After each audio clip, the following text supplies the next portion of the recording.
Well, hello, everyone.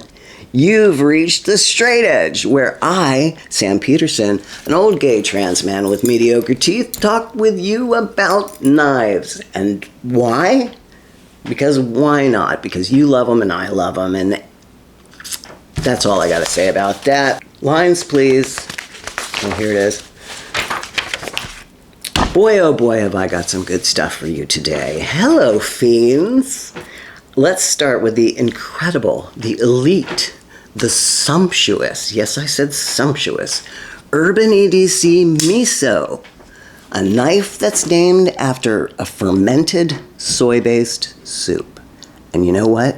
Miso is delicious, so don't fight me. Go ahead. Urban EDC Miso. It was designed in collaboration by Everyday Minimalist, who also goes by Brandon, which I think is hilarious. I don't know why. Everyday Minimalist, actually Brandon. Everyday Minimalist began dropping prototypes of this particular knife about 3 years ago, which I guess it came out about 3 years ago. It has been refined to exacting standards. It has been skeletonized to keep it nice and light, which I personally don't need, but ultimately does make it infinitely more carryable, especially if you're pairing it with other EDC items in your go bag, like lube. Or is that, that's just me. Anyway, this knife is a piece of art. It is a piece of art. It is so elegantly designed. It looks stunning. Like it looks like the 2001 Space Odyssey, you know? The monolith with all the chimps running around fighting, and then the cavemen. Da, da, da, dun, dun, dun, dun, dun, dun, dun, dun. I'm old. I don't know, you probably don't even remember that movie. Yes, it is a piece of art. It is also a compound grind, which, you know, I'm drooling a little bit because I love a compound grind. My absolute favorite, and it's not a little knife. It's a hearty 3.5 inches of edge. And here's where the internal milling comes in. It's really light and easy to manipulate. This baby just flies out. The action is sweet, oiled, on ceramic bearings, ready to roll.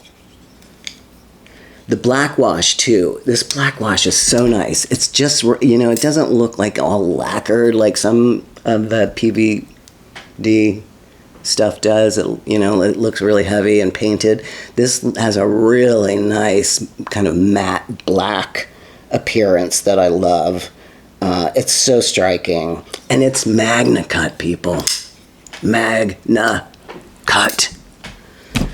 Lovely. It is quite fidgety too, like me waiting for my tires at the discount tire store on Saturday. What a drag. What is it about tire stores where they show you the different tires and you go, I want the one in the middle, the $99 one, and they put on your tires and they say, all right, that'll be $217, and you're like, what? Your $99 tire has now had fees and taxes and throwaway charges and all kinds of shit, and bringing it fully up like twice the value. Ugh, I hate it. I hate being an adult sometimes for those sort of interactions. Almost like the secondary market, but I digress. This is one sexy beast. It is almost too cool. If it wasn't so utilitarian, it really would be a little cool, too cool. But the fact that it is a useful, hard-working compound grind brings it back from white-collar crime to just your standard B&E. Am I right? I kid, I joke. Who would joke about breaking and entering? Who would do that? Urban EDC definitely has that too cool for school vibe. Hence, everything they carry is awesome and interesting and expensive. In that sort of ex-hipster way, like hipsters aren't really a thing anymore, but Urban EDC definitely has that. Used to be a hipster vibe. They're pricey, but they really do rock some awesome shit. If you're into hanks or knives or fidgets or whatever, they really have some cool stuff. And it's just so expensive. Anyway, awesome shit. My second knife, as I'm going on to the second knife, that's right. You've had enough of this. It's quite, you know what I feel, you know how I feel about it. It's really amazing. So, the second knife is a repeat-ish of a knife I've had before, and that is the Divo Lush. An extremely friendly sheep's foot in delicious hollow ground S90V. The guys at Divo love the loudest, tackiest camo carbon fiber that they can find. They really do. And I love that for them. I do. I love that for them. But as you know, it's really not been my jam. The fat carbon and the 80s splatter drool carbon stuff. However, this 80s camo carbon makes this little guy so freaking fun and so festive. And I love it. I'm really enjoying it for a change. When I first bought this knife, I bought it off of Jason of Knife Dope, whom I wish all the best to. He's a really rad dude. He's a great taste in knives. However, they're out of my range, so expensive, but he shows some awesome blades.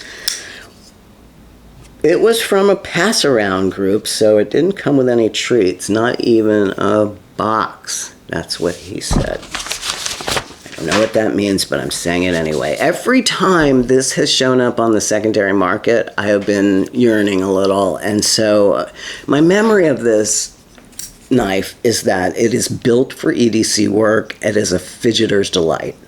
It had one of the very first top flips that I really enjoyed interacting with, and that's saying something. There's a lot of top flips, and there's a lot of bad top flips. This has exactly the right jimping on it to not be painful and really grip your thumb for you to just flarp it like that.